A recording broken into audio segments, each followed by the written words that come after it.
أرسط زينام أبزوا قفات أبيا كينشو شاكا غوزدي بزيغاتما هندبتاو حدقا مهمة مريد كساب حزي كل التميتين عشران تشعات زيغاتات يوتوم سينو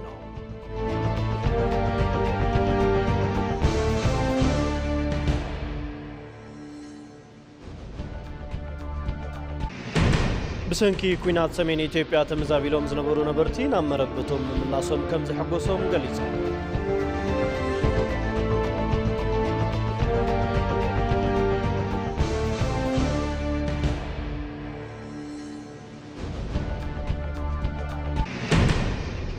وصاي أبوانا كتمان نيبال كاتمان زقات محدقا محمشاش نفاريد عصر شمون تسبات يوتوم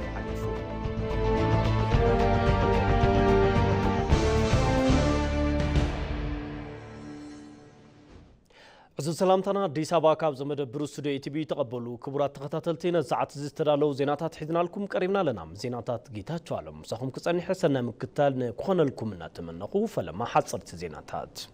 بمعرض مكتل قدامي منستر حلافي ماخل هنص اسرع ديمقراسين مكتل بريزيدنت بارتي بلصقنان ايته ادم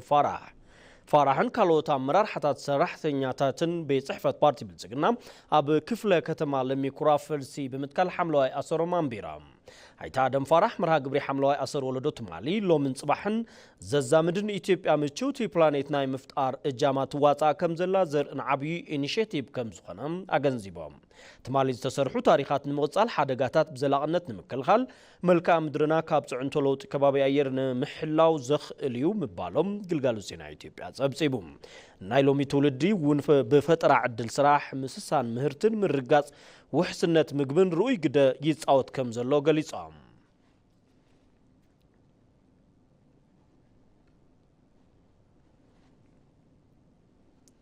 بيرو سلام صتان كللام حرام اماراتي سلام زتخفته بري حزون اي عصون كبل غليصوم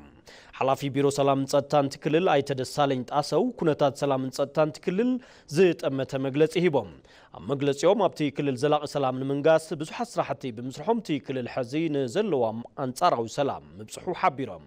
حزبي تكلل تربحنتون تساتافي كل مداي لمعات مخانون زي قدبو كنتات حزون ملؤ كم زي تفتحو تزاريبهم تي صقم بحقنا مخبار صراح طرح زي فتح زي كونس من قسي تكلل امارات سلام بمزرقح موت سبات نمترافن نابزلا سلام نمبصحنت حزبي كساب تحت وريدكا مزتاي كم استقالم قليصهم عبيت عدي مرحتي هيمانوت مهوران صعنتو فطرتي والكسبات مناسين دقانستيون زي تساتفلوم حزباو كونفرنسات سلام بهج حزبي فليخا بمفلات بقللتنينت اكل مفتحين كخونو زخاله زي حشام مراتي سلام كم زخونه تزاريبهم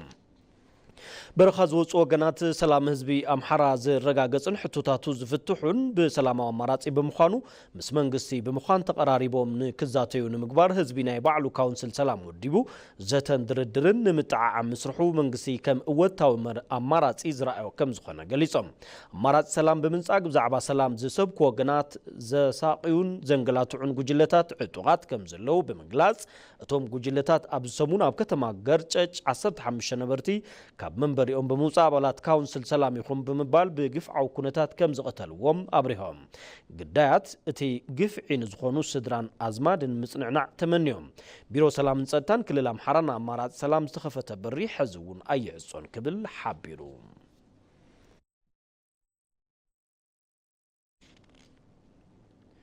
ما مزغبي كودرات انيشيتيف 5 مليون ايثيوبياوያን علاو كم زخونه منستر انوفيشن اند تكنولوجي افليتوم بمسرت زي مربب حبريتام www.ethiocoder's.et بمخفات مزغاب كم زكال اتي منستر ابزوص او حبريتام ارديوم كودرز انيشيتيف 5 مليون ايثيوبياوያን تمالي بقدماي منستر ابي احمد علاو كم زخونه زذكريو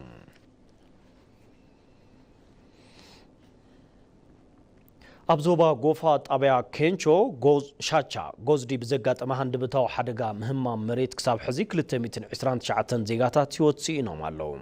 ندي موت زيغاتات سيعبو لعلوت مرحتي فيدرالن كللن تسمعهم حزن قليصهم بايتو فيدريشن بايتو كلت هزبي بريزيدنت فيدري سهلورق زوديك قدماي منستر أبي أحمد مكتل قدماي منستر تمسجن ترونه رسم محدارات كلهم كللاتن من محدار كتمان تي حدقا نزقات زيغاتاتن بيتسبو من مصنع تمنيوم أبقى مسم محدار تيكلل بمخان أدلاي دقف كم زقبرون قليصهم اللهم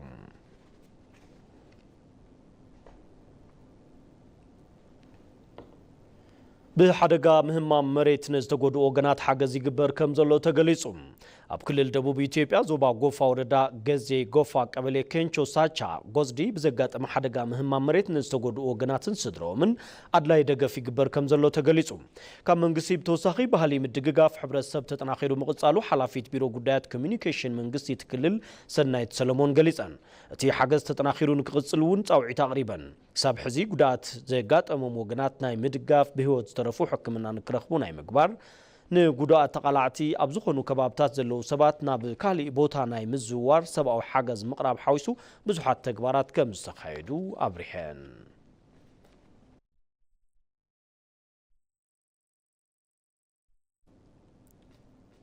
ካብ ቴሌቪዥን ኢትዮጵያ በቀጥታ ፈነዋ ምክትታል ማዕዲ ዜናዊ መሰናድኦ ማዕዲ ዜና ኢቲቪ ትግርኛ ኩም ትከታተሉ ዘለኹም ክቡራት ተኸታተልቲ ዜናታት ናይ ቅጽለለዎም ሳና ጽንሑ ዝድማ ብዝርዝር ናብ ዝሓረናዮም ዜናታት ክንሰግር ኢና ኢትዮጵያውያን ዘለናሉ መከራና ጋጢሙና ዘሎ ዘተሓሳስብ ሕማምን ተረኽ ዝወለዶ እዩ ክብሉ ቀዳማይ ሚኒስትር አብይ አሕመድ ገሊጾም ቶም ቀዳማይ ሚኒስትር ኣብ እዋን ምረቓ መጽሓፍ ዲያቆን ዳንኤል ክብረት ዝኾነ የትርክት ዕዳና በረከት ታሪክ እንመሃረሉ እምበር እሱራት ክገብረና ይግባእን ክብሉ ተዛሪቦም ንጸብጻብ አሸናፊ እንዳለም አብርሃም ፍስሐ ኣብ ምረቓ መጽሓፍ ብዲያቆን ዳንኤል ክብረት ዝተጻሕፈ የትርክት ዕዳና በረከት ቀዳማይ ሚኒስትር ፌደራል አብይ አሕመድ ሓዊሱ ላዕሎት ሓለፍቲ ስራሕ መንግስትን ጻውዒት ዝተገበረሎም ዕዱማት ኣጋይሽን ተረኺቦም እዮም ኣብቲ መርሃ ግብሪ ምረቓም መደረ ዘስምዑ ቀዳማይ ሚኒስትር አብይ አሕመድ ፍልፍል ዕዳን በረከትን ኢትዮጵያውያን ተረኽ ምዃኑ አልዒሎም የኢትዮጵያን አሁናዊ ሁኔታ ስንመለከት የኢኮኖሚ ስብራት የታሪክ ስብራት ሕዚ ዘሎ ኩነታት ኢትዮጵያን ትንርኢ ስብራት ቁጠባ ስብራት ታሪክ ሓቢርካ ናይ ምስሓቅን ምብላዕን ስብራት ኩሉ ተረኺዩ ሰባት ታሪክ እንትጽሕፉ ስለ ዘዳሉን ዓርሶም ኣብቲ መጽሓፍ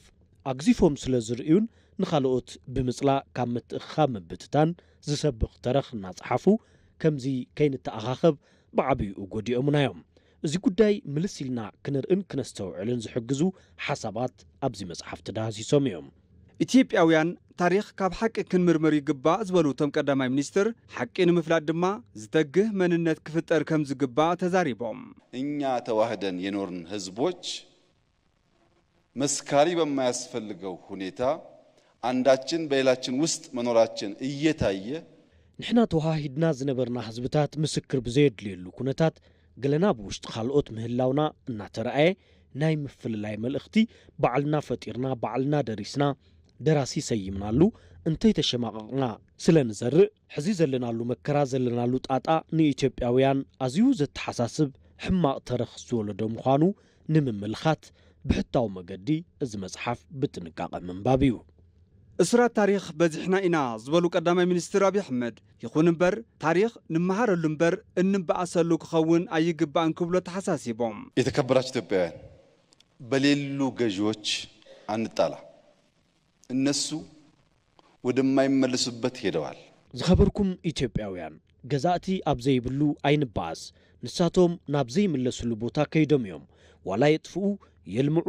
ድሕሪ ሕዚ ፈራዲ ፈጣሪ እምበር ንሕና ኣይኮናን ብዛዕባኦም እንትንጨቃጨቕ ደቅና ሃገር ኣልባ ይንግበሮም ታሪክ እንመሃረሉ እምበር እሱራት ክገብረና ይግባእን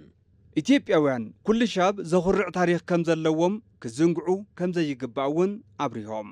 ኢትዮጵያውያን የሚያኮራ ታሪክ አለን ኢትዮጵያውያን ስናልፍ ስናገድም ያጠፋናቸው በርካታ ሰዎች አሉ ኢትዮጵያውያን ዘኹርዕ ታሪክ ኣለና ንሕና ኢትዮጵያውያን እንትንሓልፍ ዝበደልናዮም ብዙሓት ሰባት ኣለዉ ክሳብ ሕዚ ኣብ ኢትዮጵያ ሰብ እምበር መልኣኽ ተሸይሙ ኣይፈልጥን ሰብ ድማ ድኹም ፍጥረት እዩ ስለ ዝኾነ የጥፍእ ወይ የልምዕ እዩ የትርክት ዕዳና በረከት ዝተባሃለ መጽሓፍ ክንበብ ዝግባኦን ዕዳን በረከትን ኢትዮጵያ ብግልጽ ዘርእን ምዃኑ ቶም ቀዳማይ ሚኒስትር ገሊጾም እዮም መዋዘ ጥበባት ብሎ ያወጡት ሰውዬ ማን ነበሩ ብዬ ጠይቄው ነበር ትክክለኛ ስም ስላወጡለት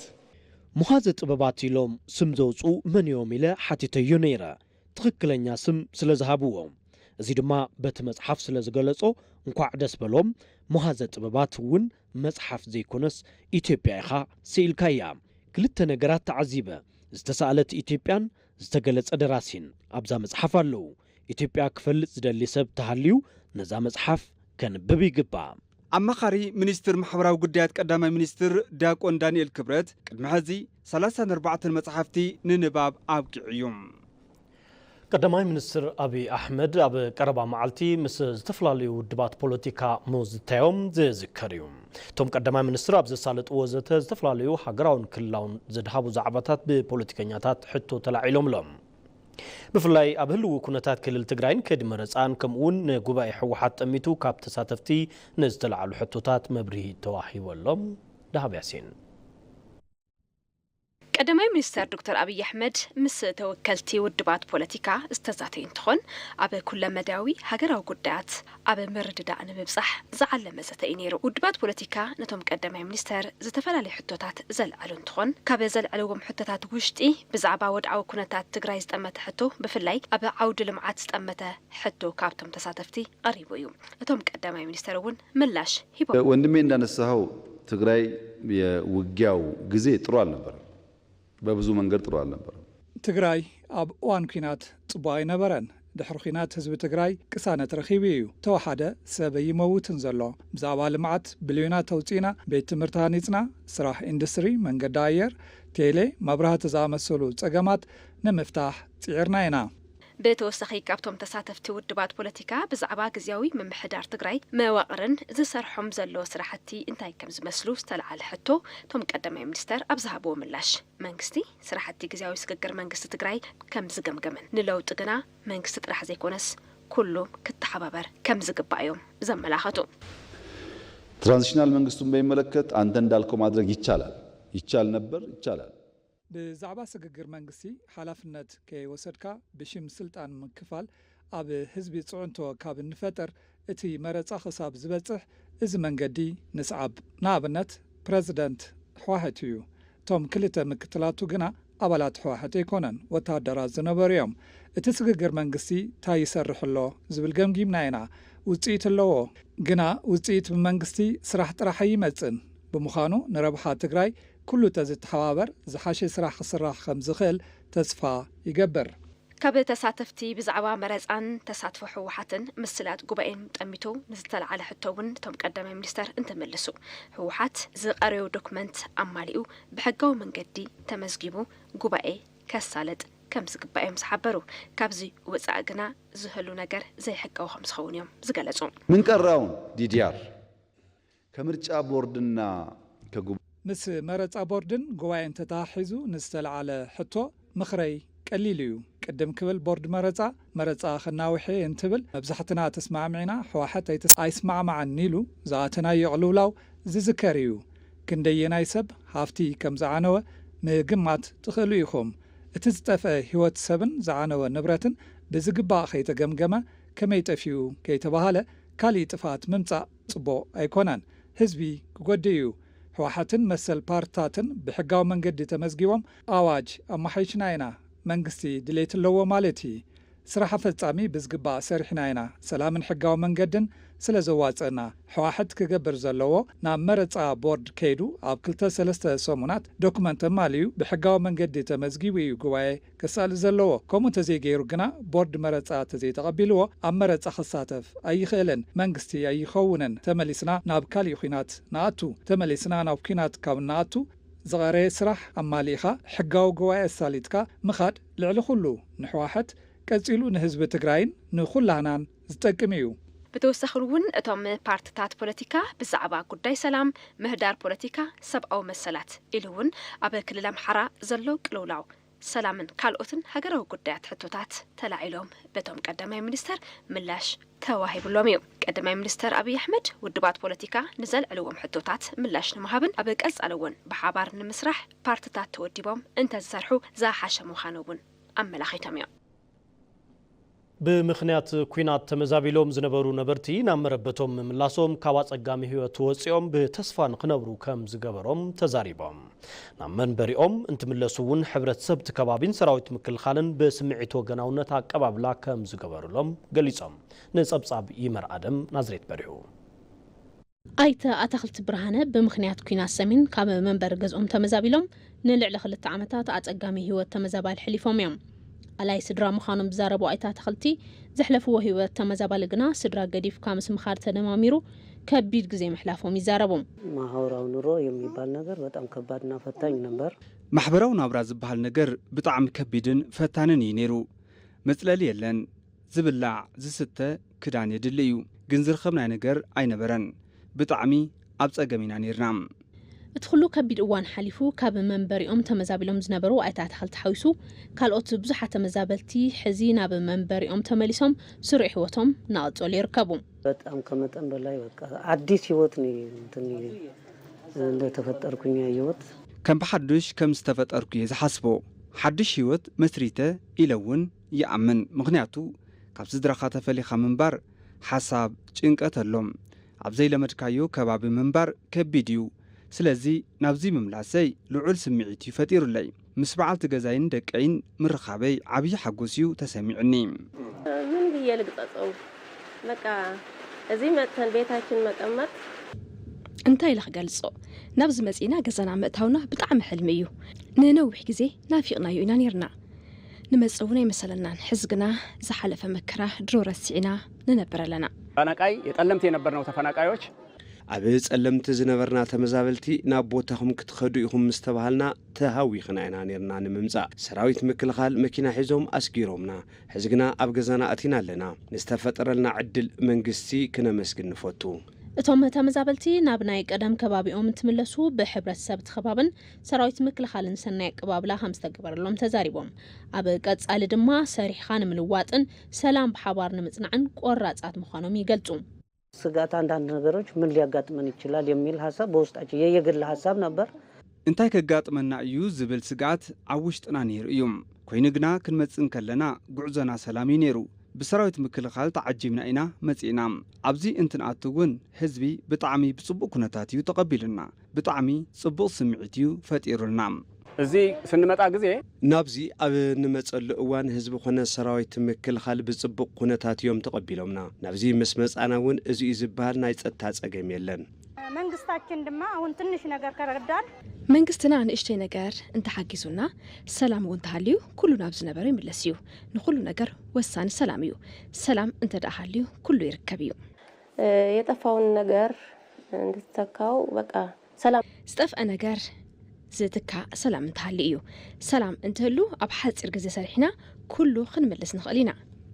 ሰላም እንተዘይሃልዩ ግና ኣይኮነን ንብረት ህይወት ሰውን ኣይህሉን። ዝጠፍአ ምንም ኣይኮነን። ልዕሊኡ ዝበለጸ ሰሪሕና ክነፍር ንኽእል ኢና።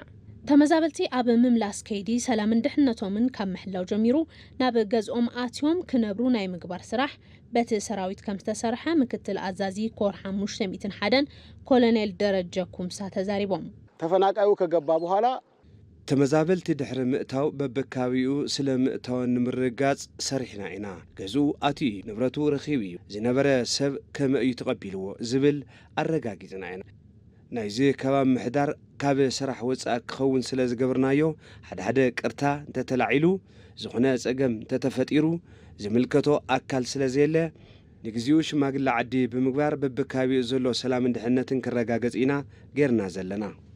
ስምምዕነት ሰላም ሲዒቡ ናብ መንበሪ ከባቢኦም ዝተመለሱ ተመዛበልቲ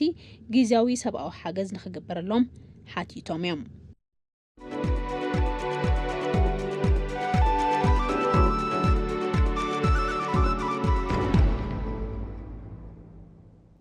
ዜና ዕዳጋ መገዲ ኣየር ኢትዮጵያ ኣብ ኣፍሪቃን ማእኸላይ ምብራቕን ጽገና ነፈርቲ ኤታርን ስልጠና ምዕባይ ዓቕምን ንምሃብ ዘኽእል ሰነድ ስምምዕነት ጠለብ ፈሪሙ። እቲ ስምምዕነት ግልጋሎት ኤቲያር ኣብ ኣፍሪቃን ማእኸላይ ምብራቕን ብምስፋሕ ንምምሕዳራት ውሽጢ ዓዲ ዝሐሸ ደገፍ ኣብ ምሃብን ምዕባለ ዕደጋ ክብ ኣብ ምባልን ልዑል ግደ ከም ዘለዎም ተገሊጹ። እቲ ምትሕብባር ማእኸል ጽገናን ስልጠናን ኢትዮጵያ ንኤቲአር ጽገና ነፈርትን ምጉልባት ዓቕምን ኢሉ እውን ኣብዚ ዞባ ንዘለዉ ምምሕዳራት ኤቲአር ቀረብ መለዋወጢ ብምዝርጋሕ ምላሽ ናይ ምሃብ እዋን ንምቕናስ ከም ዝሕግዝ ተገሊጹ። ብመሰረት እዚ ዋና ፍጻሜ ስራሕ መገዲ ኣየር ኢትዮጵያ የተመስፍን ጣሰው ዕላማት ስምምዕ ፍልጠትና ንምክፋልን መላእ ማሕበረሰብ አቪዬሽን ኣፍሪቃን ማእኸላይ ምብራቕን ንምጥቃምን ከም ዝኾነ ምግላጾም ካብቲ ኩባንያ ዝረኸብናዮ ሓበሬታ ኣረዲኡሎም።